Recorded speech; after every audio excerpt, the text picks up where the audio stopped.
चलिए आज का टॉपिक है appeals and revision. CMA final के स्टूडेंट्स हैं आप, और हम लोग कवर करने जा रहे हैं अब appeals and revision topic. Sir बहुत छोटा टॉपिक है। अगर हम लोग बेयर एक्ट के सेक्शन में जाएं, बेयर एक्ट के सेक्शन में जाएं और सेक्शंस सारे पढ़ने की कोशिश करें, तब तो ये 20-25 पेज का टॉपिक है, राइट। बट सीएमए इंस्टीट्यूट का मॉड्यूल अगर देखेंगे आप, तो उन्होंने बहुत कम कवरेज की है, सभी सेक्शंस और सभी रूल्स की कवरेज नहीं की है। हाँ, फॉर्म्स इसमें 8 हैं टोटल। अगर हम सेक्शन, रूल्स और फॉर्म्स की बात करें, तो फॉर्म्स टोटल 8 तरह के फॉर्म्स और एक रिवीजन के लिए टोटल 9 तरह के 9 टाइप्स ऑफ फॉर्म्स का यूज है, जो सभी फॉर्म्स स्टडी मटेरियल में मेंशन्ड है। तो अपने को एग्जाम में फॉर्म्स की तैयारी भी करनी है, रूल्स स्पेसिफिक होके रूल नंबर के थ्रू इसकी पढ़ाई नहीं करनी है, राइट। सर जहां रूल्स की इंपॉर्टेंस होती है वहां मैं रूल्स अपने आप बता देता हूं। रूल हुआ, सब रूल हुआ, सेक्शन हुआ, सब सेक्शन हुआ।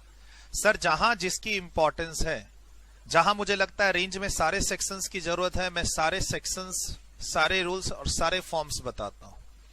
इसमें हमें सेलेक्टिव अप्रोच रखना है। सीएमए के स्टूडेंट्स हैं, सीए का कंटेंट से मैं मिलाने नहीं जा रहा हूं कि सीए फाइनल में वो सेक्शन है या नहीं है।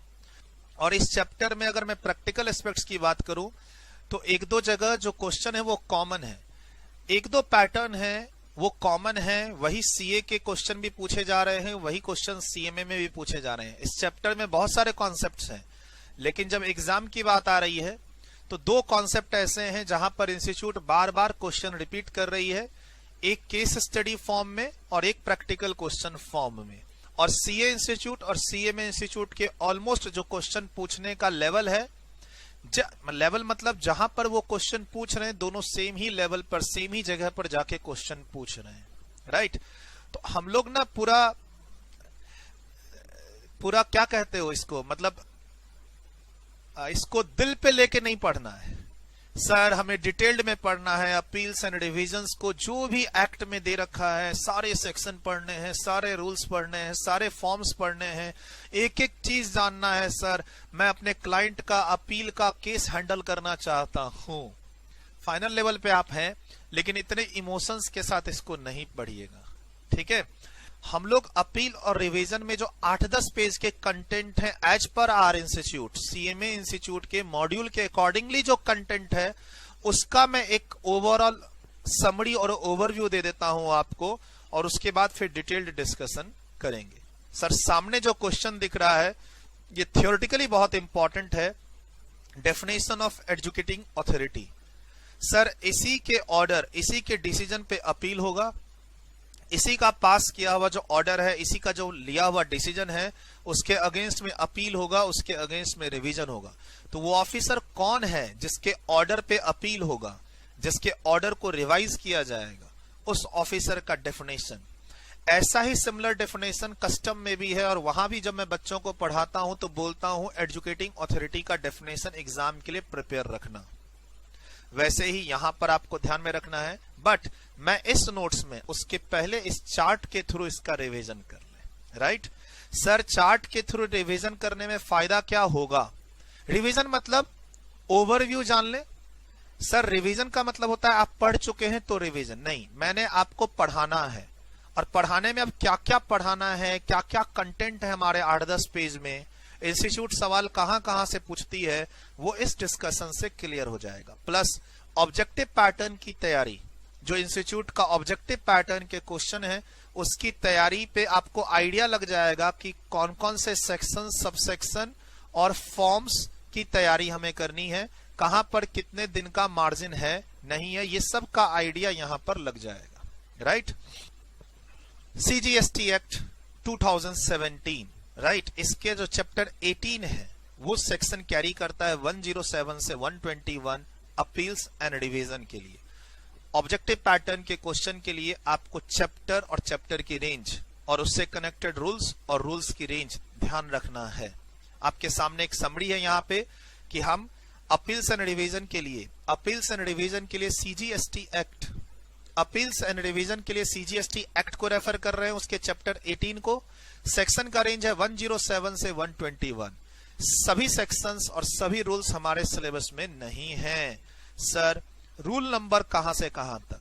ये रूल्स सीजीएसटी रूल्स 2017 का चैप्टर नंबर 13 है, रूल 108 से 116। मैंने यहां पे रूल 108 क्या कहता है, 109 क्या कहता है, 1110 क्या कहता है, यहां मेंशन नहीं किया है। क्यों सर? क्योंकि हमें रूल नंबर याद ही नहीं करने अपने एग्जाम के लिए, खासकर इस चैप्टर में। किसमें? अपील्स एंड रिवीजन में। हाँ, फॉर्म्स मैंने मेंशन किया आपको। अपील से एपीएल निकला है, ए पी और एल। इंस्पेक्शन से आईएनएस निकलता है, राइट। कुछ ना कुछ तो फंडा लेना पड़ेगा हमें। सर ये एपीएल है, एपीएल सीरीज, आईपीएल नहीं समझना है इसको। एपीएल सीरीज है, अपील का एपीएल हो गया, और 1 से लेकर 8 तक ये 8 फॉर्म्स हो गए। सर आपने 1 को 5 से लिंक क्यों किया है और 3 को लिंक 7 से क्यों किया है? बताऊंगा कि मैंने 1 को 5 से क्यों लिंक किया और 3 को 7 से क्यों लिंक किया, ये सब बताऊंगा। लेकिन ये 8 फॉर्म्स, और एक अलग से और एक फॉर्म है, फॉर्म जीएसटी RVN01, राइट। तो इंस्टीट्यूट यहां पे कह रही है आपकी फॉर्म की प्रिपरेशन आपको इस चैप्टर में करनी है। रूल्स के बारे में थोड़ा सा सीरियस ना भी रहें तो चलेगा, रहना ही नहीं है। रूल नंबर तो मेंशन है ही नहीं मॉड्यूल में। सर अपील, अपील का मतलब है आई एम नॉट, मैं टैक्स पेयर हूं और tax payer is not happy with the decision और ऑर्डर ऑफ एनी ऑफिसर। जिस ऑफिसर ने मेरे अगेंस्ट में कोई ऑर्डर पास किया है, मे बी शायद मैंने टैक्स ना जमा किया हो, कम जमा किया हो, आईटीसी गलत ले ली हो, ज्यादा ले ली हो, ठीक है, रिफंड ज्यादा आ गया है मेरे पास डिपार्टमेंट से। किस चीज का ऑर्डर होगा सर? सर ऑर्डर होगा टैक्स की लायबिलिटी का, प्लस इंटरेस्ट का, प्लस फाइन का, प्लस पेनल्टी का, सिर्फ पेनल्टी का, सिर्फ फाइन का, सिर्फ लेट फी का, सिर्फ टैक्स का।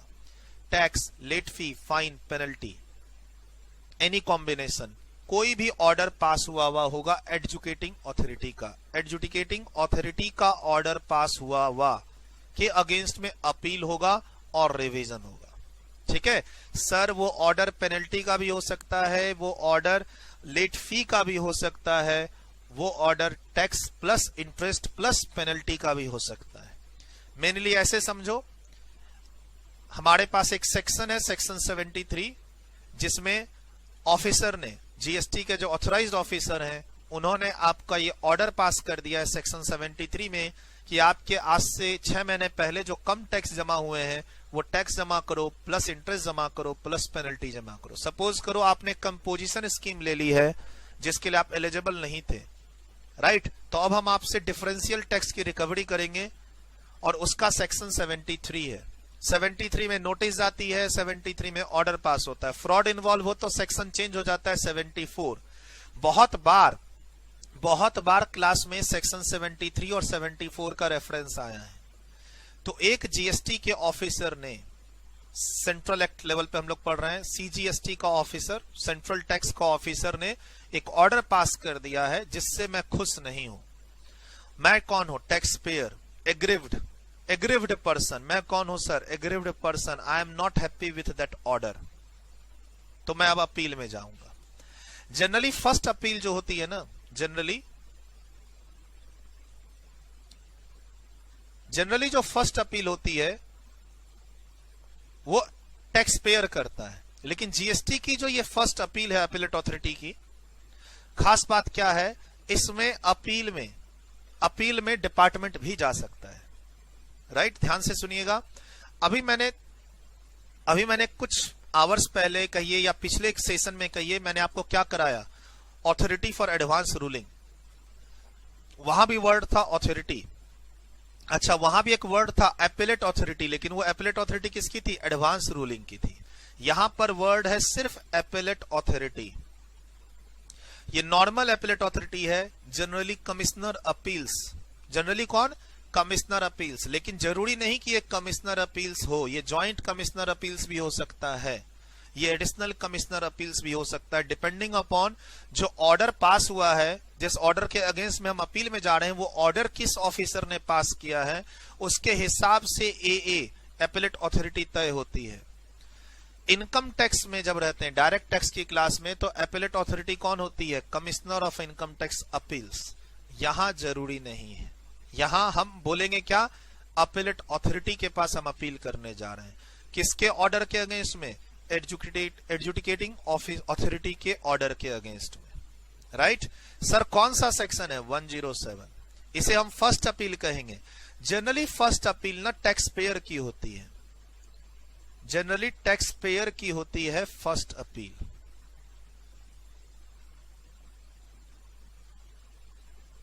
जनरली यहां ऐसी बात नहीं है। जैसे मैंने आपको 3 लेवल बताया था एडवांस रूलिंग में, अथॉरिटी फॉर एडवांस रूलिंग, वहां टैक्स पेयर जा रहा था। उसके बाद जो अगली लेवल थी कौन सी, appellate authority of advance ruling, ठीक है, appellate authority for advance ruling. जो सेकंड लेवल था वहां टैक्स पेयर भी जा रहा था और डिपार्टमेंट भी जा रहा था। यहां पे पहली ही अपील में, appeal to appellate authority against the order of adjudicating authority में डिपार्टमेंट भी जाएगा अपील में। बहुत यूनिक चीज है, कॉपी पेस्ट न करें। आप सोचेंगे कि हमने डायरेक्ट टैक्स में जैसा पढ़ा वैसा ही कॉपी कर दें, हमने कस्टम में जैसा पढ़ा वैसा ही कॉपी कर दें। There are common principles applicable for direct tax, custom and GST. तो ऐसा नहीं है, वेरिएशन है। मिक्स करके ना पढ़े, नहीं तो कंफ्यूज हो जाएंगे। सर मैं कॉलम बना के पढ़ाऊं सेइंग कि मैं ही आपका डीटी का टीचर हूं, मैं ही आपका आईडीटी का टीचर हूं, या एटलीस्ट मैं ही आपका जीएसटी का टीचर हूं, मैं ही आपका कस्टम का टीचर हूं, और मैं कॉलम बना के पढ़ाऊं, तो आप और ज्यादा कंफ्यूज हो जाओगे, बहुत ज्यादा कंफ्यूज हो जाओगे, क्योंकि सिमिलैरिटी है ही नहीं। अथॉरिटी फॉर एडवांस रूलिंग में 3 लेवल है, जीएसटी में, कस्टम में 2 लेवल है, इनकम टैक्स में 1 ही लेवल है। सिमिलैरिटी है नहीं तो कॉलम करा के पढ़ाऊं कैसे, ठीक है। सर कॉलम वाइज नहीं पढ़ाता हूं, हम लोग एक चैप्टर के ओवरव्यू में है, इसको आप ओवरव्यू समझें, या चैप्टर का स्टार्टिंग एक इंट्रोडक्शन समझें, और या फिर आप इसको पढ़ने के बाद दोबारा पढ़ेंगे, इसको सुनेंगे तो एक रिवीजन हो जाएगा आपका। ध्यान रखिएगा, एक सेक्शन है हमारे पास 121 में 4 तरह के ऑर्डर हैं जिसके अगेंस्ट में हम अपील में नहीं जा सकते। किसके पास, अपीलेट अथॉरिटी के पास नहीं जा सकते, मतलब वो ऑर्डर नॉन अपीलेबल है, not appealable, non appealable order, section 121 की लिस्ट। उस ऑर्डर के अगेंस्ट में ना तो हम अपील कर सकते हैं, ना ही उस ऑर्डर का रिवीजन हो सकता है रिविजनल अथॉरिटी सेक्शन 108 में। बोला सर ये क्या बला है, ये कौन सी बला है सर? तो सर ये जो ऊपर ऑर्डर पास हुआ है, पहला ऑर्डर यहां पर जो पास हुआ है, इस ऑर्डर के बिहाफ में डिपार्टमेंट को लगता है कि ये ऑर्डर गलत पास हो गया है सीनियर को। मुझे लगता है कि मेरे जूनियर ने गलत डिसीजन ले लिया है और एक ऐसा ऑर्डर पास किया है जो किसके फेवर में चला गया है, टैक्स पेयर के फेवर में चला गया है। तो सर सेक्शन 108 के अंदर मैं उस ऑर्डर को रिवीजन करने का पावर रखता हूं। जनरली इस पे कौन बैठा है रिवीजन अथॉरिटी? जनरली कमिश्नर, लेकिन कमिश्नर ही हो ऐसा जरूरी नहीं है। रिवीजन अथॉरिटी के नोटिफिकेशन आ रखे हैं अभी लेटेस्ट 2020 में।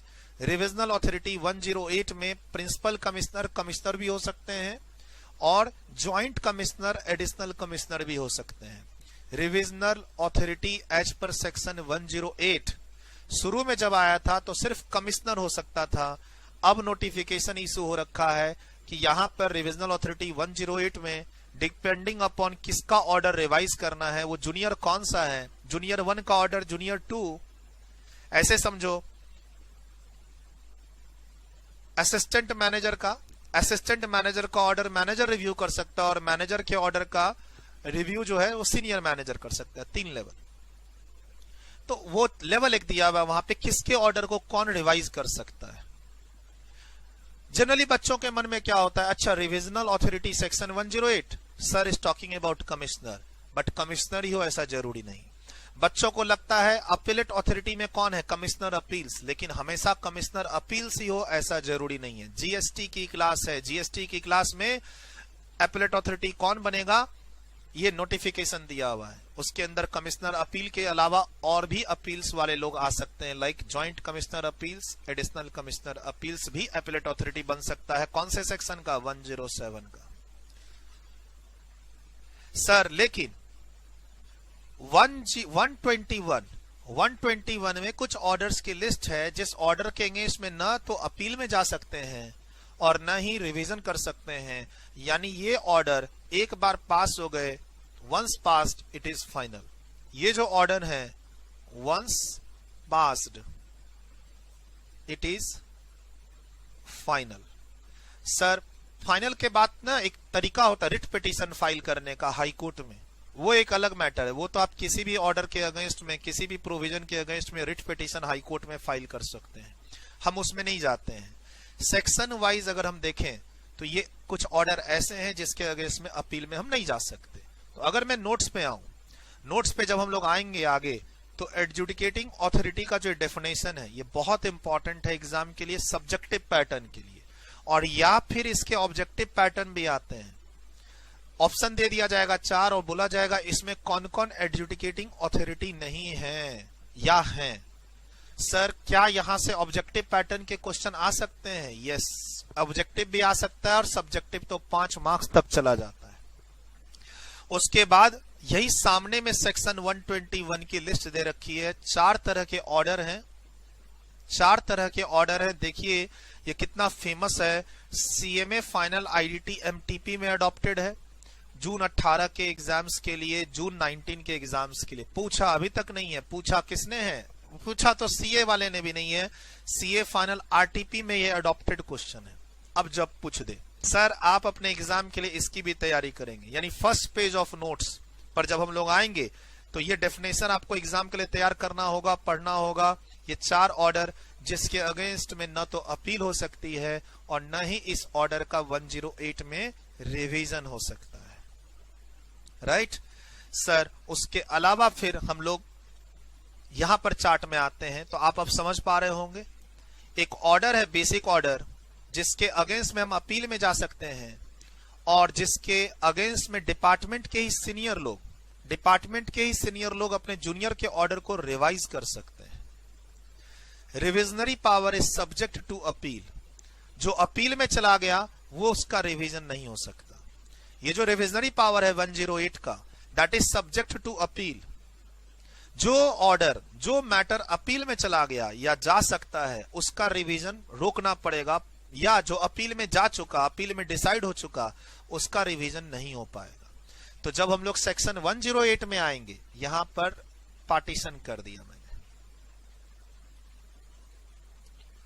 सर जब हम लोग सेक्शन 108 में आएंगे तो वहां पर लिखा हुआ है रिविजनर अथॉरिटी अपने जूनियर के ऑर्डर को, ऑर्डर पास बाय सबऑर्डिनेट के ऑर्डर को रिवाइज कर सकता है अगर वो ऑर्डर एरर्नियस है और प्रीजुडिशियल, यानी ऑर्डर किसके फेवर में चला गया है? There is a loss of revenue. Order किसके फेवर में चला गया है? गलत तरीके से, टैक्स पेयर के फेवर में। तो उस ऑर्डर को रिवाइज कर सकता है कौन? Revisional authority RA. सर ये अथॉरिटी कौन है? तो कुछ ऑर्डर्स के लिए प्रिंसिपल कमिश्नर है, कुछ ऑर्डर्स के लिए joint commissioner and additional commissioner है रिविजनल अथॉरिटी। क्या सर आगे नोट्स में लिखा हुआ है? हाँ, जूनियर का कौन सा ऑर्डर, जूनियर कौन है ऑर्डर पास करने वाला, उसके हिसाब से रिविजनल अथॉरिटी के नाम तय है। आगे हम पढ़ेंगे। ये तो एक समरी जा रही है कि हम क्या क्या पढ़ने वाले हैं। आधा घंटा लगेगा इसको बताने में, 1 घंटा लगेगा, लेकिन उसके बाद की जो 1 घंटे की क्लास होगी वो आपकी मस्त जाएगी। एकदम परफेक्ट एग्जाम के लिए क्लास के अंदर ही तैयार हो जाएंगे आप। मैंने तो पहले ही बोला कि अब जो हमारे पास चैप्टर्स हैं उसको मैं इतने अच्छे से क्लास में रिवीजन करा दूंगा, बोथ वे।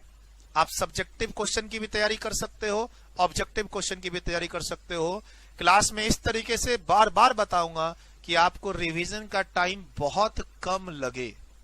मैंने आपसे वादा कर लिया है, बचे हुए चैप्टर को हम ऐसे पढ़ेंगे कि आपका घर पे टाइम कम और मेरा पढ़ाने में टाइम ज्यादा लगे। ठीक सर, लेकिन इसमें भी एक्सेप्शन है। 4 पॉइंट, 4 ऑर्डर, 4 सिचुएशन ऐसे हैं जहां पर आप रिवीजन नहीं कर सकते अपने जूनियर के ऑर्डर का। एक तो मैंने अभी तुरंत बताया कि ऐसा ऑर्डर जो अपील में जा चुका, अपील जिसकी पेंडिंग है, या ऐसा मैटर जो अपील में डिसाइड हो चुका, हम उसका रिवीजन नहीं कर सकते। सर अगर मैं डायरेक्ट टैक्स से कंपेयर करूं, इसकी डायरेक्ट टैक्स में इससे मिलता जुलता कौन सा सेक्शन है? तो वो है 263। सर डायरेक्ट टैक्स में कमिश्नर के पास पावर है रिवाइज करने का ऑर्डर को। कमिश्नर अपील में जाते हैं हम लोग 246 कैपिटल ए में, ठीक, और ऑर्डर जो है अपील में बिना गए जूनियर के ऑर्डर को सीनियर रिवाइज करता है डायरेक्ट टैक्स में। कौन से सेक्शन में? 263 में। वहां तो इनफैक्ट दो सेक्शन है, 263 एंड 264। यहां पर एक ही है, रिविजनल अथॉरिटी सेक्शन 108। अगर जूनियर का ऑर्डर प्रीजुडिशियल हो, एरनियस हो, नुकसान पहुंचा रहा हो रेवेन्यू को, किसके फेवर में हो? टैक्स पेयर के फेवर में, तो सीनियर उस ऑर्डर को कॉल करके रिकॉल करके रिवाइज कर सकता है। लेकिन 4 तरह के सिचुएशन है जहां पर ये पावर काम नहीं करेगा। नोट्स में मैं वो 4 सिचुएशन आपको हाईलाइट कर देता हूं, कहां लिखे हुए हैं, मार्क कर लीजिएगा। पेज नंबर 4 पे ये 4 सिचुएशन ऐसे हैं जहां पर हम 108 का रिवीजन नहीं कर सकते। आएंगे इसमें एग्जाम के लिए इस पोर्शन की subjective preparation as well as objective preparation हम करेंगे। मैं सब बताऊंगा, ये सेक्शन 107, 112, 117, 118 क्या है, धीरे धीरे पत्ते सारे खुलेंगे, ठीक। लेकिन हाँ, एक टाइम लिमिट भी है। सर रिवीजन जब सेक्शन 108 पढ़ेंगे आप, 108 में कुछ और बातें आएंगी, टाइम लिमिट आएगा, वो 4 पॉइंट्स में कुछ खास बातें और ऐड होंगी, तो उसके हिसाब से ये एरिया आपको खुद इंप्रूव करना होगा। आपको देखो, ये एक चार्ट है जो चैप्टर का इंट्रोडक्शन दे रहा है। इस चार्ट को आप और इंप्रूव करेंगे इस तरीके से कि आपको वो 10 पेज के नोट्स पढ़ने की जरूरत ना पड़े। तो क्या करेंगे आप? हमारे यहाँ जो रजिस्टर्ड स्टूडेंट्स हैं, पूरी वीडियो कंप्लीट करने के बाद इस चार्ट को इंप्रूव्ड वे में बनाने की कोशिश कीजिएगा और अपनी तरफ से पॉइंट ऐड कीजिएगा इस तरीके से कि वो नोट्स के पॉइंट पढ़ने में के जाने की जरूरत ही ना पड़े। थोड़ा सा और इसको बेटर वे में, बेटर चार्ट के पॉइंट ऑफ व्यू से इस तरीके से बनाइएगा, ठीक। और जो बच्चे YouTube पे देख रहे हैं, YouTube पे पूरा चैप्टर नहीं जा रहा है, सिर्फ ओवरव्यू जा रही है, तो उसके बाद 8-10 पेज खुद से पढ़िएगा और फिर चार्ट को इंप्रूव करने की कोशिश कीजिएगा, ठीक है। इंट्रोडक्शन है, एक आइडिया मिल रहा है, कुछ कुछ पॉइंट्स आपको नोट्स से उठा के यहां फिट करने पड़ेंगे और उसके लिए पूरी क्लास को एक बार पढ़ लीजिएगा, राइट। रजिस्टर्ड स्टूडेंट्स, इस चार्ट को शुरू में मत बनाइएगा, पूरी क्लास आराम से पढ़िए। उसके बाद जब पूरा चैप्टर कंप्लीट हो जाए तो इस चार्ट को धीरे धीरे बनाइए और नोट्स की बातों को इंप्रूव करने की कोशिश कीजिए। ये एक आपको ओवरव्यू दे रहा है, डिटेल्ड व्यू इसी से लेने की कोशिश कीजिए इसको इंप्रूव करके, मैं तो यही कहूंगा। सर रिवीजन वाला पोर्शन तो मैंने एक तरह से रेफर कर दिया आपको।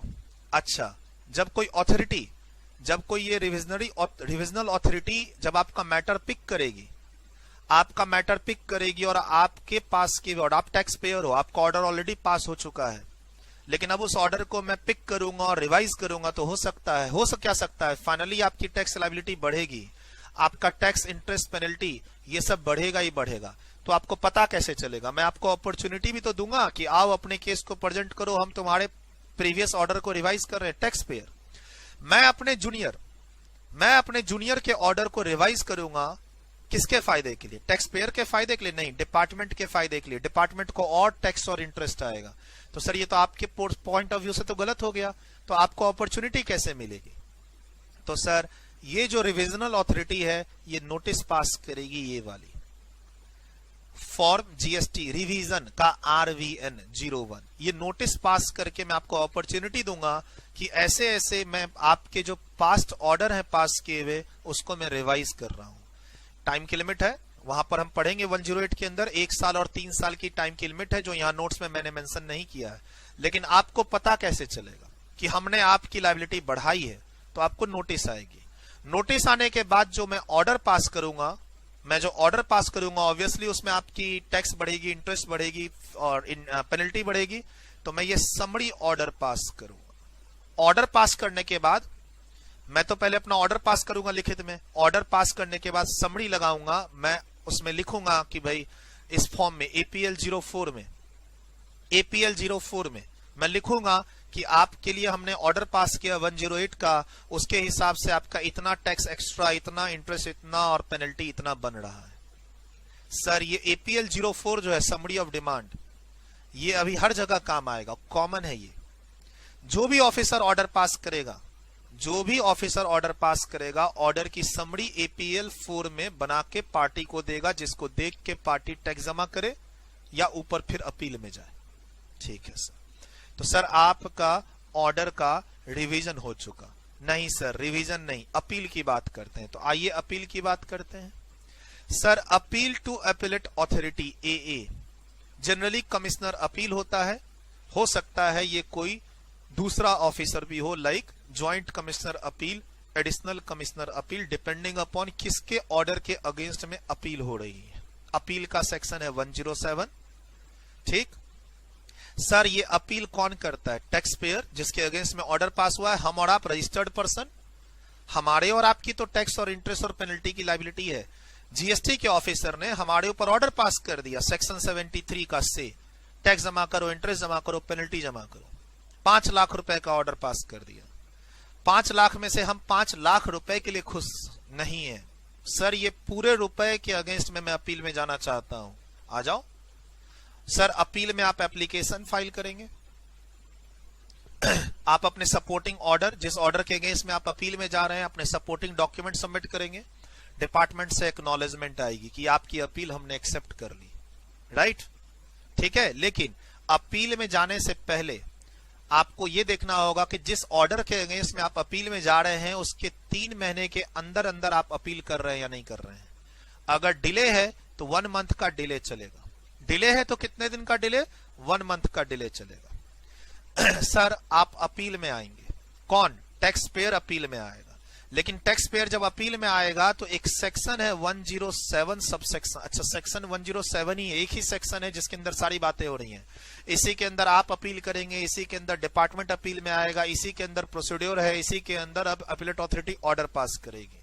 लेकिन एक सब सेक्शन है 6 जिस पर प्रैक्टिकल क्वेश्चन आता है। 5 लाख का ऑर्डर था ऊपर वाले ऑफिसर का, 5 लाख का टैक्स पे करो, you are not happy with the order, तो आपको एक टोकन मनी जमा करनी पड़ेगी, तभी आपकी अपील लगेगी। प्री डिपॉजिट 5 लाख का ऑर्डर था, you are not happy with that 5 lakh amount, 10% 50,000 रुपए जमा कर दीजिए। एक लिमिट भी है वहां 25 करोड़ की। जब हम लोग नोट्स की रीडिंग में आएंगे तो वो लिमिट पढ़ेंगे। मैक्सिमम 25 करोड़ की एक लिमिट है, मैक्सिमम 25 करोड़ की एक लिमिट है। लिमिट पढ़ेंगे जब नोट्स में आएंगे। तो मैं इंपॉर्टेंट पॉइंट हाईलाइट कर दे रहा हूं यहां पे। सर 107 सब सेक्शन 1 में आप अप्लाई करोगे, हम एक्नॉलेजमेंट देंगे आपको कि your appeal has been accepted. उसके बाद फिर हम आपको नोटिस एटसेट्रा दे के हम आपको डिपार्टमेंट में बुलाएंगे, डॉक्यूमेंट्स बुलाएंगे, हमारी मीटिंग होगी, एडजॉर्नमेंट होगा, मीटिंग होगी, एडजॉर्नमेंट होगा, फाइनली ऑर्डर पास होगा। लेकिन हम आपकी अपील एक्सेप्ट ही नहीं करेंगे जब तक आप हमें टोकन मनी न जमा कर दो। सर हम अपील में आए हैं, टोकन मनी जमा कर दे उस टैक्स के लिए जिस टैक्स के लिए हम एग्री नहीं है, तो कोई बात नहीं। अपील में अगर आप जीत जाओगे तो हम वो टैक्स का पैसा विथ इंटरेस्ट 6% रिफंड करेंगे आपको। यस सर, जो पैसा भी हम आपसे मांग रहे हैं ना 10%, वो हम पैसा विथ इंटरेस्ट आपको जमा करेंगे अगर आपने ऑर्डर में जीत गए, ऑर्डर आपके फेवर में आ गया। तो क्या दिक्कत है, एक सिक्योरिटी मनी, एक टोकन मनी दे दीजिए ना। सर 500 करोड़ का केस है, मैं 500 करोड़ का ऊपर वाले ऑफिसर ने ऑर्डर पास कर रखा है, 500 करोड़ का 10% कितना, 50 करोड़, 25 करोड़ जमा कर दीजिए। If you are not happy with the order, if you have disputed the tax.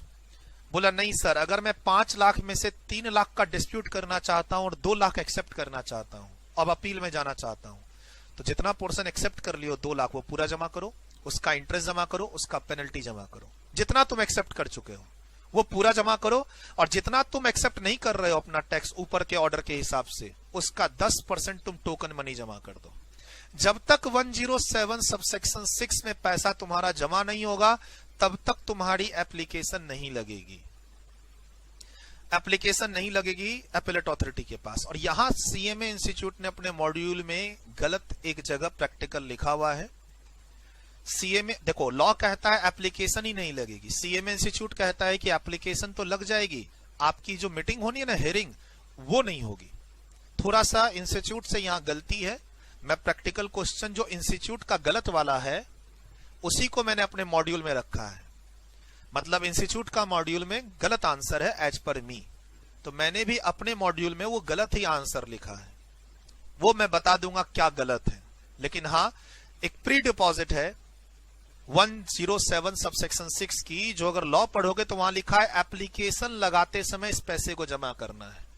और इंस्टीट्यूट बोलती है एप्लीकेशन के बाद जो हेयरिंग होगी, पहली मीटिंग, वहां तक आप इस पैसे को जमा कर सकते हो, जिसके सपोर्ट में मैंने कोई एक्ट में कुछ नहीं पढ़ पा रहा हूं, मैं रूल्स में कुछ नहीं देख पा रहा हूं। तो वहां थोड़ा सा आपको डेविएशन मिल सकता है।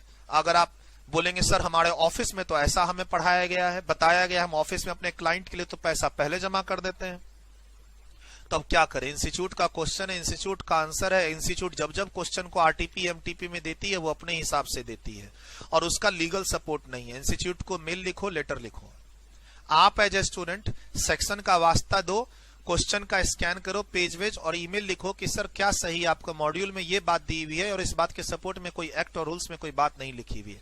सर्वर का रेफरेंस नहीं देना कि हमारे सर ने ऐसा बोला है।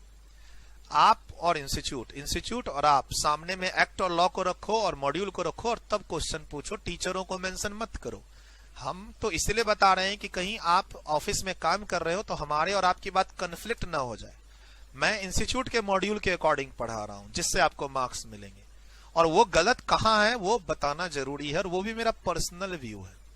ठीक, as a teacher, not as a chartered accountant, I am questioning to the performance of CMA Institute. Sir as a chartered accountant नहीं कुछ बोल रहा, एज अ टीचर बोल रहा हूं। सीए इंस्टीट्यूट के मॉड्यूल में कुछ गलत है तब भी बोलता हूं, सीएमए इंस्टीट्यूट के मॉड्यूल में कुछ गलत है तब भी बोलता हूं। ठीक सर, डिपार्टमेंट भी अपील में आ सकती है, डिपार्टमेंट भी अपील में आ सकती है। सर डिपार्टमेंट का ऑर्डर है और डिपार्टमेंट ही अपील में आएगी। हाँ, जैसे मान लो मेरी टीम में 2 स्टाफ है, मान लो मेरी टीम में 2 मैनेजर हैं, एक मैनेजर ने ऑर्डर पास किया, राइट, दूसरे मैनेजर को लगता है कि ये ऑर्डर गलत है, वो मुझे आके कंप्लेन करता है कि सर देखो ना मेरे मैनेजर ने गलत ऑर्डर पास कर दिया है, यानी मेरे ही जूनियर ने। तो मैं उसको बोलूंगा ठीक है ऐसा कर, अब उसके ऑर्डर के अगेंस्ट में हम लोग अपील में चलते हैं कि जूनियर ने गलत किया है, अपील में चलते हैं। बोला सर रिवीजन में चले जाओ, रिवीजन में भी जा सकते हैं, लेकिन फिलहाल अपील पहला प्रेफरेंस है। Appeal is a first preference. अगर अपील का टाइम निकल जाता है तो हम रिवीजन में जाते हैं, क्योंकि रिवीजन का टाइम 1 साल और 3 साल है, और जो अपील का टाइम होगा 3 महीने का है। तो पहला प्रेफरेंस हम लोग ना अपील को देते हैं, बाकी केस टू केस जैसा भी हमें सिचुएशन लगता है वैसा कर लो, अपील में जाओ या रिवीजन में जाओ, अगर कुछ गलत है तो वो सही होगा ही। तो क्या सर ये जो ऊपर में एडजुडिकेटिंग अथॉरिटी ने ऑर्डर पास किया है, उस ऑर्डर पे टैक्स पेयर खुश नहीं है तो वो अपील में जाएगा? डिपार्टमेंट के लोग खुश नहीं है, कमिश्नर, मेरे जूनियर असिस्टेंट कमिश्नर का ऑर्डर है, असिस्टेंट कमिश्नर का ऑर्डर है और उसको रिव्यू कर रहा है कौन? कमिश्नर। तो कमिश्नर अपने ही डिपार्टमेंट के दूसरे ऑफिसर को बोलेगा कि अपील फाइल करो उस ऑर्डर के खिलाफ। किसको? अपीलेट अथॉरिटी को इंस्ट्रक्शन दूंगा। अच्छा, मैं खुद रिवीजन कर सकता हूं 108 में, 108 में मैं खुद रिवीजन कर सकता हूं, फिलहाल मैं अपील में जाना चाहूंगा। ठीक सर, अपील फाइल होने के बाद, अच्छा डिपार्टमेंट को 6 महीने का टाइम मिलता है, डिपार्टमेंट को 6 महीने का टाइम मिलता है। सर पैसे जमा हो गए, प्री डिपॉजिट्स टैक्स पेयर जमा करेगा, डिपार्टमेंट नहीं। अपील फाइल हो गई, अपील की सुनवाई हो गई, अपीलेट अथॉरिटी ऑर्डर पास कर देगी। जनरली पास करने में ये 1 साल का टाइम लगाएगी। सर इधर से ये अपीलेट अथॉरिटी ने ऑर्डर पास किया, इधर से रिविजनल अथॉरिटी ने ऑर्डर पास किया। ये 107 का ऑर्डर है, ये 108 का ऑर्डर है। ये दोनों ऑर्डर के अगेंस्ट में ऊपर अपील में जा सकते हैं। किसके पास? अपीलेट ट्रिब्यूनल के पास। इसको सेकंड अपील बोलते हैं। अपील करने का सेक्शन है 112। सब सेक्शन 1 में टैक्स पेयर करता है, सब सेक्शन 3 में डिपार्टमेंट करता है। यहां भी प्री डिपॉजिट का फंडा है।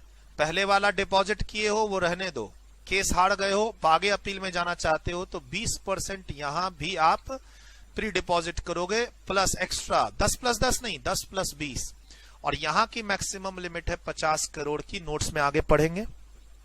उसके अलावा थोड़ा सा फी जमा करना पड़ेगा अपील में आना चाहते हो, जिसकी लिमिट 25,000 रुपए है। ठीक, जो अपील फाइल करेगा, जिसके अगेंस्ट में अपील फाइल होगी, सर जो ऑर्डर पास हुआ था ऑफिसर, ऑफिसर ने ऑर्डर पास किया था और खुश कौन नहीं था? Tax payer. तो टैक्स पेयर अपील पास कर ले, अपील में आ जाए, और या फिर वो जो ऑर्डर पास किया था ऑफिसर वो अपील में आ जाए आगे अपीलेट ट्रिब्यूनल के पास। सर जो बंदा अपील फाइल करेगा, जो दूसरा बंदा है पार्टी का ऑर्डर का, वो क्रॉस ऑब्जेक्शन फाइल करेगा। क्रॉस ऑब्जेक्शन 45 दिन के अंदर फाइल करना पड़ेगा। दूसरा बंदा, राइट? अगर मैं अपील में आ रहा हूं अपीलेट ट्रिब्यूनल के पास और उस ऑर्डर के अगेंस्ट में आ रहा हूं जिसको तुम पास किए हो, तो तुमको क्रॉस ऑब्जेक्शन फाइल करना पड़ेगा 45 दिन के अंदर। डिले 45 दिन का एक्स्ट्रा और मिल सकता है। अच्छा, अपील में कितने दिन के अंदर आते हैं? तो 3 महीने के अंदर एसएससी और डिपार्टमेंट को 6 महीने मिलते हैं, और एक्स्ट्रा 3 महीने दोनों को मिलते हैं।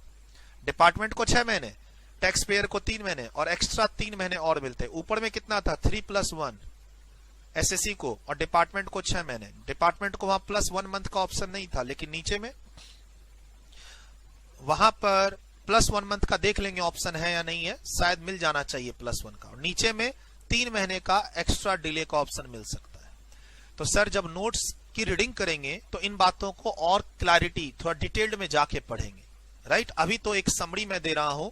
ऑब्वियसली कोई भी हम अपील में जाएंगे तो अपील का एक टाइम पीरियड होगा कि हम कितने दिनों के अंदर अप्लाई कर सकते हैं, डिपार्टमेंट कितने दिनों के अंदर अप्लाई कर सकता है, और अपील अप्लाई होने के बाद, एडमिट होने के बाद जो अपीलेट अथॉरिटी है वो कितना समय लेगी डिसीजन देने में। सर यहां पर ये अपीलेट अथॉरिटी डिसीजन लेने में कितना टाइम लेगी? 1 साल का टाइम लेगी। ध्यान रखिएगा। ये जो हमने बोला, अच्छा देखिए, जो पहली अपील है वो है अपीलेट अथॉरिटी के पास, और जो उसके बाद अपील है, दूसरी अपील, वो है अपीलेट ट्रिब्यूनल के पास, और बगल में है रिविजनरी अथॉरिटी आरए। ये 108 वाली, ये 107 वाली, और ये 112 वाली।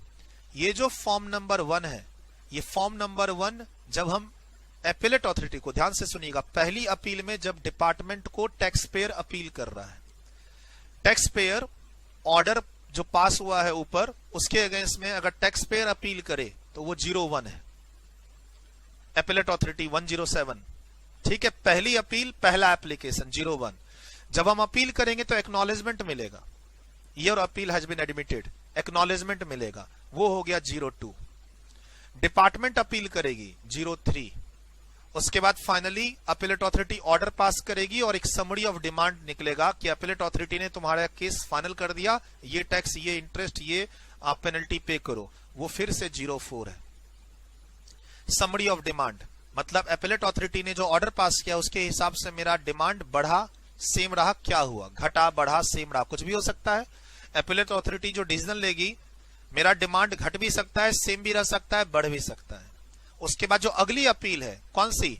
ये ट्रिब्यूनल वाली सेकेंड अपील में जो मैं एसएससी जाएगा वो 05 है, इसीलिए मैंने 01 और 05 को कनेक्ट किया। 01 और 05, 01 में मैं अपील में जाता हूं, मैं और आप tax payer, registered taxable person, जिसको डिमांड, जिसके ऊपर डिमांड है, जिसके ऊपर टैक्स है, जिसके ऊपर पेनल्टी है। 01 में अपीलेट अथॉरिटी और 05 में ट्रिब्यूनल के पास चले जाओ। ये जो अभी पढ़ाया आपको क्रॉस ऑब्जेक्शन फाइल करने वाली बात, ये जो अभी बताया आपको क्रॉस ऑब्जेक्शन, वो 06 में फाइल होता है। डिपार्टमेंट जो अपील करेगी अपीलेट ट्रिब्यूनल में 6 महीने के अंदर, वो है 07 में। और सर डिपार्टमेंट जो है ट्रिब्यूनल वाली, वो ऑर्डर पास करेगी तो फिर वही समरी इशू करेगी, कितना डिमांड, कितना टैक्स, कितना इंटरेस्ट, तो फिर से 04 है। 04 is a common form, 04 is a common form. अच्छा, अब क्या हुआ, नीचे आते हैं। सर अपीलेट ट्रिब्यूनल में 2 तरह के बेंच हैं। यहां पर एक क्वेश्चन पूछता है, ये एक क्वेश्चन यहां पूछता है इंस्टीट्यूट, सीए और एज वेल सीए में दोनों के लिए, और एक क्वेश्चन यहां पूछता है इस प्री डिपॉजिट पे।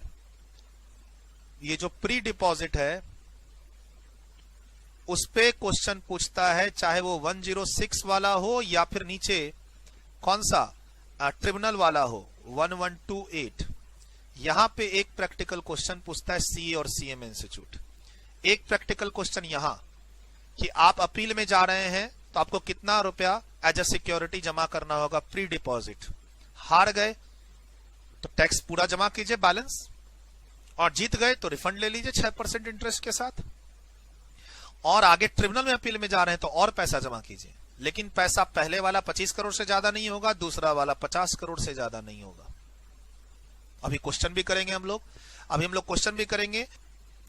सर एपेलेट ट्रिब्यूनल में दो बेंचेस हैं, एक स्टेट लेवल की बेंच, स्टेट और एरिया बेंच बोला जाता है, और एक बोला जाता है नेशनल लेवल की बेंच, नेशनल और रीजनल बेंच।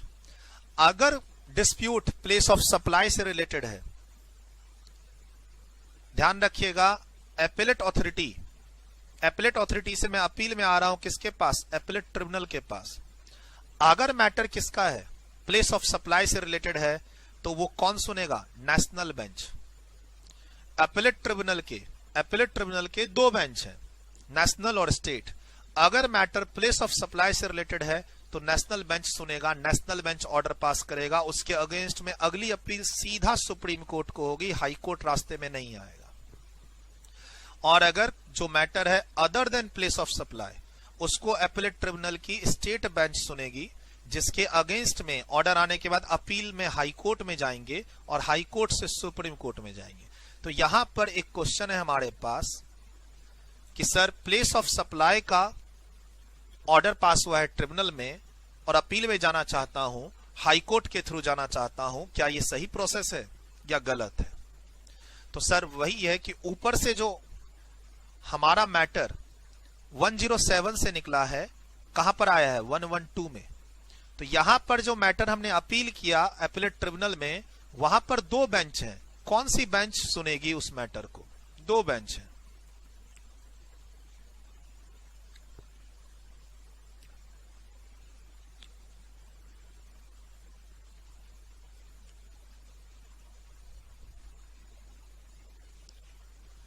सर दो बेंच है, दो बेंच में से कौन सी बेंच सुनेगी ट्रिब्यूनल की? तो डिपेंड करता है कि वो प्लेस ऑफ सप्लाई का मैटर है या अदरवाइज। प्लेस ऑफ सप्लाई का मैटर है तो ट्रिब्यूनल की नेशनल बेंच सुनेगी या रीजनल बेंच, और सीधा अगला अपील सुप्रीम कोर्ट में जाएगा। और अगर नॉर्मल मैटर है other than place of supply, तो स्टेट और एरिया बेंच सुनेगी मैटर, फिर आगे अपील में जो भी जाना चाहे हाई कोर्ट में जाएगा और हाई कोर्ट के बाद सुप्रीम कोर्ट में जाएगा। सर अपील में दो लोग जा रहे हैं शुरू से ही, SSC, tax payer, registered person और डिपार्टमेंट। सर जो एपेलेट ट्रिब्यूनल का ऑर्डर पास होता है वो 113 में ऑर्डर पास होता है। सर ध्यान रखिएगा, जो एपेलेट अथॉरिटी है उसका एप्लीकेशन भी 107 में लगता है और ऑर्डर भी 107 में ही पास होता है, लेकिन जो एपेलेट ट्रिब्यूनल है उसकी एप्लीकेशन 112 में लगती है और ऑर्डर 113 में पास होता है। जनरली एपेलेट ट्रिब्यूनल का ऑर्डर हाई कोर्ट में जाता है और हाई कोर्ट के बाद सुप्रीम कोर्ट में जाता है, लेकिन एक बाईपास है। अगर मैटर ट्रिब्यूनल का नेशनल बेंच का है तो सीधा अपील लगेगा कहां? सुप्रीम कोर्ट के पास। सर जब इतना डिस्कशन हम लोग कर लेते हैं तो हमारा ये चैप्टर कंप्लीट हो जाता है। सर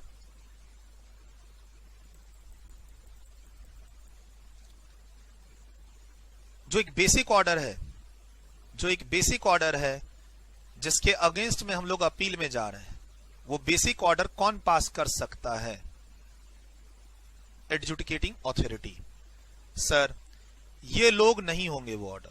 सर बाकी कोई भी अथॉरिटी पास कर ले, ये लोग नहीं होने चाहिए उसमें, ये लोग नहीं होने चाहिए। ठीक है, क्लियर? तो सर मान लो असिस्टेंट कमिश्नर ने ऑर्डर पास किया, मान लो ये बेसिक ऑर्डर जो है वो पास किया है किसने? असिस्टेंट कमिश्नर ने पास किया है। तो सर इस ऑर्डर का रिवीजन हो सकता है अंडर सेक्शन 108 और वो आईटीएटी में आ सकता है और उसके बाद कोर्ट में जा सकता है। आईटीएटी नहीं लिखता हूं, इनकम टैक्स एपेलेट ट्रिब्यूनल नहीं, एपेलेट ट्रिब्यूनल। ठीक, या फिर सर रिवीजन ना हो तो हम इसके लिए अपील में जा सकते हैं किसके पास? एपेलेट अथॉरिटी के पास। कौन से सेक्शन में? 107 में। और यहां से हम कहां जा सकते हैं? ट्रिब्यूनल के पास, और ट्रिब्यूनल से court, high court, supreme court जाना है थ्रू हाई कोर्ट या डायरेक्ट सुप्रीम कोर्ट, वो डिपेंड करेगा कि केस प्लेस ऑफ सप्लाई का है या नहीं। इतनी चर्चा हमारे पास हो रही थी। उसके अलावा ये जो फॉर्म है आपका APL 04, ये इससे भी कनेक्टेड है एपेलेट अथॉरिटी ऑर्डर जब पास करेगी तो समरी ऑफ डिमांड कितना टैक्स देना है एज पर दिस ऑर्डर, वहां भी 04 लग सकता है, यहां भी 04 लग सकता है, यहां भी 04 लग सकता है, यहां भी 04 लग सकता है। लेकिन सर कोर्ट का जब ऑर्डर आता है तो कोई जीएसटी का ऑफिसर ही इस ऑर्डर को बनाएगा ना, कोर्ट तो नहीं बनाएगी। कोर्ट के ऑर्डर पे जीएसटी का कोई ऑफिसर बनाएगा जो कोर्ट के ऑर्डर को एग्जीक्यूट करेगा आपके ऊपर। कोर्ट ऑर्डर पास करेगी, उसके हिसाब से पार्टी से 40 लाख रुपए लेने हैं, उस ऑर्डर को कोई तो ऑफिसर बनाएगा सर, वो ये एपीएल 04 देगा, एपीएल 04, राइट। तो एपीएल 04 सबसे कनेक्टेड है। उसके बाद यहां पर जो नोटिस आ रही थी वहां पर क्या था, RVN 01, ठीक। उसके बाद यहां पर 01 में अपील फाइल हो रही थी, एक्नॉलेजमेंट 02 में आ रहा था, डिपार्टमेंट की अपील 03 में आ रही थी, राइट। यहां पर 05 में अपील है और उसकी एक्नॉलेजमेंट 02 है। ध्यान रखिएगा, जब मैं अपील फाइल करूंगा एपेलेट ट्रिब्यूनल को तो वहां पर मेरा फॉर्म है 05 और उसकी एक्नॉलेजमेंट भी मिलती है 02 में। अच्छा, क्रॉस ऑब्जेक्शन है 06, डिपार्टमेंट की अपील है 07, ठीक। और उसके बाद जो हाई कोर्ट है, हाई कोर्ट में है 08। तो मेरे हिसाब से फॉर्म्स को मैंने सेट कर दिया है, एक फ्लो आपका बन चुका है। उसके अलावा 2-3 सब्जेक्टिव क्वेश्चन है, कौन कौन से सिचुएशन में हम रिवीजन नहीं कर सकते, कौन कौन से सिचुएशन में हम रिवीजन नहीं कर सकते। उसके अलावा शुरू में कौन कौन से ऑर्डर के अगेंस्ट में हम न तो अपील कर सकते हैं न रिवीजन कर सकते हैं। उसके अलावा प्री डिपॉजिट के क्वेश्चन जरूर करना है हमें अभी, प्री डिपॉजिट के क्वेश्चन। और उसके बाद सुप्रीम कोर्ट में जाएंगे या हाई कोर्ट में जाएंगे against the order of appellate tribunal, वो वाला क्वेश्चन। उसके बाद ये चैप्टर खत्म हो जाता है। ऑलमोस्ट मुझे 1 घंटा लग गए इस चैप्टर का introduction, overview, summary, connection etcetera देने में। अब ये देखना है कि जब हम लोग इस चैप्टर की पढ़ाई स्टार्ट करेंगे, बोला सर अभी तक पढ़ाई स्टार्ट नहीं हुई थी क्या? नहीं, हम इस चैप्टर में क्या पढ़ने वाले हैं और कौन सी चीज किस तरीके से कैसे कनेक्टेड है 8-10 पेज में, वो हम पढ़ने वाले अब आगे। उसका अभी तक सिर्फ समरी और ओवरव्यू चल रहा था। से ये 25 करोड़ की लिमिट और 50 करोड़ की लिमिट, सर ये लिमिट बी पॉइंट पे है, ए पॉइंट पे नहीं है, ध्यान रखना। नोट्स में अभी मैं करेक्शन कराऊंगा जब पढ़ाऊंगा, तो पेज नंबर 2 में ये जो लिमिट है ये पॉइंट नंबर बी के लिए है, और ये जो लिमिट है 50 करोड़ की ये भी यहां पॉइंट नंबर बी के लिए है। बाकी जो मैंने अभी मेंशन किया कि सीएमए इंस्टीट्यूट का आंसर जो है थोड़ा गलत है। कैसे? लॉ कहता है कि जब तुम अपील फाइल करोगे तभी तुम्हें ये प्री डिपॉजिट जमा करना है, राइट। और सीएमए इंस्टीट्यूट का आंसर है कि तुम हेयरिंग तक की डेट तक ये पैसा जमा कर सकते हो, जिसके सपोर्ट में मुझे कोई नोटिफिकेशन नहीं मिला, कोई रूल्स नहीं मिला, कोई एक्ट में प्रोविजन नहीं मिला। सर हम सीएमए स्टूडेंट हैं, क्या करें एग्जाम के लिए? तो सर एग्जाम में अगर ये 2 डेट दी इंस्टीट्यूट ने, अपील किस दिन फाइल की और पहली हेयरिंग किस दिन हुई है, तब तुम 6 अक्टूबर लिख के आना। बोला सर सीए इंस्टीट्यूट क्या कर रहा है? सर सीए इंस्टीट्यूट ये डेट ही नहीं दे रहा है। सीए इंस्टीट्यूट जो है अपने क्वेश्चन में डेट ही नहीं दे रहा है, खाली बोल रहा है कि मैं अपील में जाना चाहता हूं, बताओ कितना प्री डिपॉजिट जमा करूं, वो 10% और 20% की कैलकुलेशन कैसे करूं। सीए इंस्टीट्यूट उतने पे ही है, ये डेट ही नहीं दे रहा है। सीएमए इंस्टीट्यूट एक कदम आगे जाके क्या बोलता है, अपील तुमने 25 सितंबर को फाइल की और हेयरिंग 6 अक्टूबर की है, प्री डिपॉजिट जो जमा करना है कब तक कर देना है? बोलता है 6 अक्टूबर तक जमा कर देना है। इसके सपोर्ट में कोई लॉ नहीं है। इनफैक्ट जो ये फॉर्म नंबर 1 अगर मैं पढ़ूं तो सर ये जो फॉर्म नंबर 1 है, ये देखिए आपके सामने मैंने फॉर्म खोला हुआ है, फॉर्म जीएसटी एपीएल 01, जिससे मैं अपील करूंगा अपीलेट अथॉरिटी को। इसके अंदर लिखा हुआ है प्री डिपॉजिट का डिटेल भरो। आपने जो प्री डिपॉजिट किया है उसका डिटेल भरो, कैसे कैसे आपने पे किया है, कितनी कितनी तारीख को। तो सर जब तक मैं पे नहीं करूंगा इसका डिटेल मैं भरूंगा कैसे? मुझे तो वही समझ में नहीं आ रहा है। Details of the payment of admitted amount and pre deposit amount. Sir मुझे मतलब मैं लीगली बता रहा हूं कि सीएमए इंस्टीट्यूट गलत कैसे है। सीए स्टूडेंट्स को वो नहीं पढ़ाया जा रहा है जो सीएमए इंस्टीट्यूट यहां पर मेंशन कर रही है, जिसके चलते आप बोल सकते हैं कि मेरी किताब गलत है। सर ये क्वेश्चन ये क्वेश्चन सीएमए इंस्टीट्यूट का है और आंसर भी सीएमए इंस्टीट्यूट का है, but I am personally not satisfied with this date 6 October. अब आप क्या कर सकते हैं? आप इंस्टीट्यूट को मेल लिखिए, लेटर लिखिए, जो भी लिखना है लिखिए। इस क्वेश्चन को इंस्टीट्यूट के मटेरियल में देखा देता हूं मैं। ये रहा, ये रहा question, page number 527, page number 527, example number 2। मैं कहां गलत हूं? मैं सीएमए स्टूडेंट्स को पढ़ा रहा हूं, सीएमए इंस्टीट्यूट का मॉड्यूल का क्वेश्चन लेके अपनी बुक में से आपको समझा रहा हूं, बट मैं खुद कह रहा हूं कि सर जो हम अपील फाइल करते हैं, एप्लीकेशन जो देते हैं अपील फाइल करने की, APL 01 एक्नॉलेजमेंट मिलता है 2 में, क्रॉस ऑफ डिपार्टमेंट को फाइल करना है 3 में, समरी ऑफ डिमांड आती है 4 में, और फिर अपीलेट ट्रिब्यूनल को जाता है एप्लीकेशन 5 में, क्रॉस ऑब्जेक्शन फाइल होता है 6 में, डिपार्टमेंट वहां ट्रिब्यूनल के पास जाता है 7 में, हाई कोर्ट में जाएंगे 8 में। याद तो करवा दिया क्लास के अंदर, लेकिन कुछ टेक्निकल प्रॉब्लम है, उसको तो मैं बताऊं। मान लो आप सीएमए स्टूडेंट्स हैं, मेरे मॉड्यूल में आए और फिर आपने बोला कि सर ने यहां गलत मेंशन किया हुआ है, how it can be possible 6 October. Sir गलत है, सर गलत है। ये सर गलत कैसे है? मॉड्यूल गलत है तो सर गलत है। और मैं बता रहा हूं कि ये डेट नहीं होनी चाहिए थी, क्योंकि एप्लीकेशन जब हम फाइल करते हैं, the assessee went for appeal and filed the case, जब हम एप्लीकेशन फाइल करते हैं APA 01 में, तब हमें प्री डिपॉजिट की इंफॉर्मेशन भरनी पड़ती है। भरेंगे नहीं तो एप्लीकेशन लगेगा नहीं। तो भाई सीएमए इंस्टीट्यूट यहां आप गलत हैं। तो आप एज ए स्टूडेंट क्या पूछना चाह रहे हैं मुझसे? क्या सर आपने इंस्टीट्यूट को मेल लिखा क्या? मैं नहीं लिख सकता। मैं किस कैपेसिटी में इंस्टीट्यूट को मेल लिखूं? I am a chartered accountant, मैं कोचिंग चला रहा हूं, उल्टा इंस्टीट्यूट मेरे खिलाफ चली जाएगी। सर उल्टा सीएमए इंस्टीट्यूट खासकर मेरे खिलाफ चली जाएगी। बोला नहीं सर ऐसा नहीं है।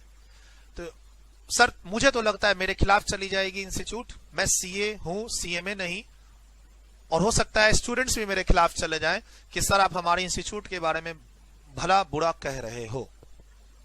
सर अगर ऐसी बात नहीं है तो सीएमए इंस्टीट्यूट के जो फैकल्टी मेंबर्स हैं, जो क्लासेस लेते हैं ऑनलाइन और ऑफलाइन चैप्टर लेवल पे, वहां पर देख लीजिए, कहीं भी ये लोग सीए को अपॉइंट नहीं करते। अच्छी बात है, आप सीएमए को अपॉइंट कीजिए और उनको इनकरेज कीजिए, करिए, अच्छी बात है। मैं तो कहता हूं मोस्ट वेलकम डिसीजन। मुझे लगता है कि मेरी कैपेसिटी नहीं बनती है कि मैं सीएमए इंस्टीट्यूट को मेल लिखूं और बताऊं ये सब बात। पढ़ाने के दौरान मैं आपको बता रहा हूं, आप मेरे स्टूडेंट्स हैं, हम लोग का इस चैप्टर का एक ओवरव्यू और रिवीजन कंप्लीट हो चुका है।